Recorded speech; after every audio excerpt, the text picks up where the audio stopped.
Okay, अस्सलाम वालेकुम everyone. This is D1 exercise 8B question number 6। कहते हैं a car was bought in 2009 for $2009 के अंदर आपने एक कार परचेज़ की है $1,20,000। आप इसे 120,000 बोलते हैं इंटरनेशनल लेवल में। इन 2010 it's value decrease by 20%। Decrease by 20% का मतलब क्या होता है क्लास? 100% में से वैल्यू कम हो कर के 20% कम हो गई तो कितनी रह गई आपके पास बॉयज़ एंड गर्ल्स? 80% रह गई, ठीक है। और फर्दर मोर कहते हैं इन 2011 इट्स वैल्यू डिक्रीज बाय 10%, और 2011 में इसकी वैल्यू डिक्रीज़ हो गई है फर्दर मोर 10%। तो 100% में से 10% माइनस करेंगे तो ये बचेगा 90% वैल्यू रह जाएगी। वैल्यू इट्स 2010, ये 2009 की वैल्यू है और ये 2010 की वैल्यू पर डिक्रीज़ होगा, ठीक है। 2009 की वैल्यू में से 80% कम करने और 2010 का 90% निकालना है, ठीक है। Find the value of the car at the end of 2011। याद रहे एक वर्ड होता है डेप्रीशिएट। अगर ये कहीं पर आ जाए तो इसका मतलब भी डिक्रीज़ करना ही होता है वैल्यू को।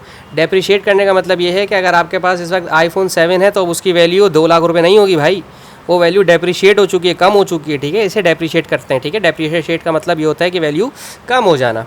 चलो बच्चों हम आगे चलते हैं। वैल्यू थी मेरे पास 120,000, ठीक है। इसकी वैल्यू 20% कम करनी है 2010 के अंदर। फिर मैंने वही गलती कर दी। 2010 के अंदर आपने इस वैल्यू को 20% कम करना है। 20% कम करने का मतलब ये है कि अब इसकी वैल्यू 80% रह गई है, ठीक है ना। 20% कम रह गई यानी कि 20% ख़त्म हो गई, मतलब अब इसकी वैल्यू 80% रहेगी। ये बिल्कुल इसी तरह से है कि जैसे आपके पास कोई अमाउंट हो और आपने उसमें से 20% खा लिए, 20% खा ली तो आपके पास कितने परसेंट रह गए? 80% रह गए। कम हो गए 20% तो 80% बचे। ये तरीकाकार होता है, ठीक है। तो बेसिकली आप प्रैक्टिकली होकर सोचेंगे मैथ्स को तो ज़्यादा अच्छी तरीके से समझ आएगी। अलजबरा में मत बैठ जाइएगा प्रैक्टिकल सोचने। 80 अपॉन में लगा दें 100%, ठीक है। ये 0 इस 0 से कैंसिल कर दें और ये 0 सिर्फ इस 0 से कैंसिल कर दें। और 12 8 84 होता है 96, 8 2 16, 8 1 8 और एक 9, 96 1 2 3 1 2 3 यानी कि $96,000 की वो कार अब डेप्रिशिएट होकर 2010 में उसकी वर्थ, जो कार आपने 120,000 की ली थी, अब वो 96,000 की हो गई 2010 में। फर्दर मोर हमें उसने कहा था कि मज़ीद उसे 10% डिक्रीज़ करना है। तो अब 2011 में एक साल गुजरने के बाद इस कार में से आप 10% कम करोगे, यानी कि आपने इसकी जो वैल्यू है 10% कम कर दी।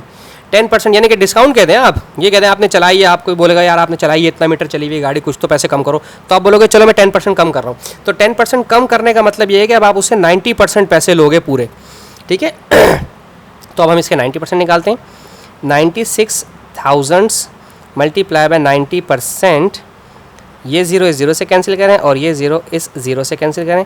6 9 54, 5 कैरी हेयर, 9 9 81, 81 में 5 ऐड कर दें तो हो जाएगा 86, ये हो जाएगा 86 और 1 2 2 ज़ीरोज़ यहाँ पर आ गए। तो $86,400 की वैल्यू हो जाएगी उसकी 2011 में। बॉयज़ 96,000 से 10% कम किया है सिर्फ। अल्लाह अकबर, ये 86,000 की हो गई। अच्छा खासा नुकसान हो जाएगा आपको। 1,000 तो पाकिस्तान में डॉलर पता है आपको क्या चल रहा है। बहरहाल ये था आपको समझाने का तरीका। आई होप सो आपको समझ आया। Thank you so much for watching my channel. अल्लाह हाफिज़।